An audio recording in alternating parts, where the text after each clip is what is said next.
we got to set up for the next stream at 3, so we can take a couple more questions that we could actually answer. Investigations 2 news. Yeah, like we said earlier, it's still not dead in the water, but it's about finding the right way to make that happen. I know Sven did comment on it. He's still trying. So again, that's just one of those other things that it's not gone. Resident Evil Outbreak, I know, gets brought up all the time. Yeah. Someday we'll have a crazy story to share with you about just exactly the lengths to which we went to try and serve that community. Unfortunately, it's not a story I can share right now, so it's another crummy teaser. But someday I'll tell you. It's almost I would say heartwarming. For like a zombie MMO kind of experience. Like, yeah. Anyway. And strangely, a lot of people want to ask you about Morrigan and Ultimate Marvel, which is yes. Well. It's somebody, Morrigan I particularly enjoy because everyone was sure.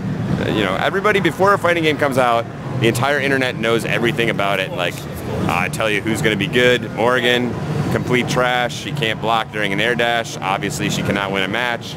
Now we're talking about, is she the strongest character in the game? Same game. Same exact game, same exact issues for Morrigan. I don't know if she's the strongest character in the game. That's really for you guys to decide. She's, I think, part of some very, very strong teams, unquestionably. But I think that's one of the things we talked about at the very beginning of Ultimate Marvel, at least on the game design side, was that basically range fighting and had been sort of one of the priorities to try and improve that and make it more viable. And I still think that is sort of an untapped potential in the game. Morrigan may be the first of it you've seen, but personally I like fighting against that kind of thing. I try and thread the needles. Oh, look. He fills it with surprise guest. A wild Svensson has appeared. Svensson appeared.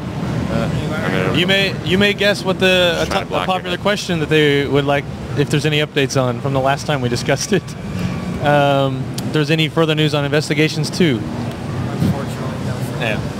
Sorry, guys. I genuinely am sorry.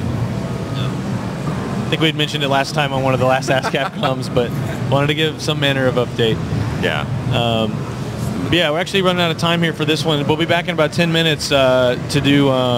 We have Dr. D Light and Clockwork coming on to do. Not just some matches with Cross Tekken and Ultimate Marvel, but also talk about the creation of Brady games, their guides, and how the mythology. Please, someone else. Mythology? There it is. Mythology? Methodology. Methodology. I was just trying to screw you up. That goes into creating those guides. So we'll be back in about 10 minutes, unless you did want to chime in with anything since you walked in. Oh, no, I'm good. I'm just here for Brady. Okay. All right. Well, thank you for watching, and we tried to answer as much as we could, and it is a summer full of shows. So E3 is not the end of announcements. It's not the end of news. There's plenty of stuff. Still got 7 months in the year. Well, 6.5. San Diego's right on the corner. San Diego Comic-Con's coming up. Still plenty of stuff. So we'll be back shortly. Thanks for coming on. Thanks, Seth, for taking time out. And yeah, awesome. We'll see you in just a few minutes.